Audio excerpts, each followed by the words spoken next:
എന്തുവാടി നീ ഇങ്ങനെ കർട്ടന്റെ പറയുന്ന നോക്കുന്നു?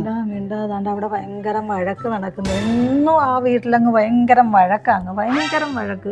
രാവിലെ എണീറ്റാ നമുക്കൂടെ സമാധാനം കിട്ടത്തില്ല. രണ്ടുപേരും ഒരു സ്വരച്ചേർച്ചയില്ല. ആ ചെറുക്കനൊരു പാവോ, ആ ചെറുക്കനെ ഇട്ട് അടങ്ങി. ആ പെണ്ണും കണക്കാ, ചെറുക്കനും കണക്കാ, രണ്ടും കണക്കാ.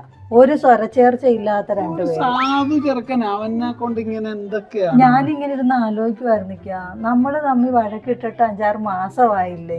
ഒരു 4 മണിയായില്ലേ, ഒരു ചായ താടിയല്ലേ. ചായ എടുത്താനാ? നിങ്ങളുടെ കയ്യിൽ എന്തോ കുരുവാന്നാ? പോയി ചായ എടുത്ത് പോ, എനിക്കൂടെ കൊടുത്താ ഒരു ഗ്ലാസ്. ഞാനൊരു കാര്യം ചെയ്തോണ്ടിരിക്ക, പോ എളുപ്പാനത്ത് പോ. അയലത്ത വഴക്കം കണ്ടോണ്ട് ഇങ്ങനെ ആസ്വദിച്ചിരുന്നാ മതിയല്ലോ. ഇവിടെ എന്നിട്ട് വഴക്കൊന്നും നടക്കുന്നില്ലല്ലോ. ഓ, എന്തെങ്കിലും ഒന്ന് നമ്മൾ ചോദിച്ചു പോയി കഴിഞ്ഞാൽ ആ സ്വർണ്ണം ഇനി എടുത്തു തരാൻ പറയും. സ്വർണം കൊടുക്കണം, ഇപ്പോഴത്തെ വിലയ്ക്ക് വീട് വിറ്റ് കൊടുക്കേണ്ടി വരും. ഞാനങ്ങ് കൂടുന്നോണ്ടല്ലേ.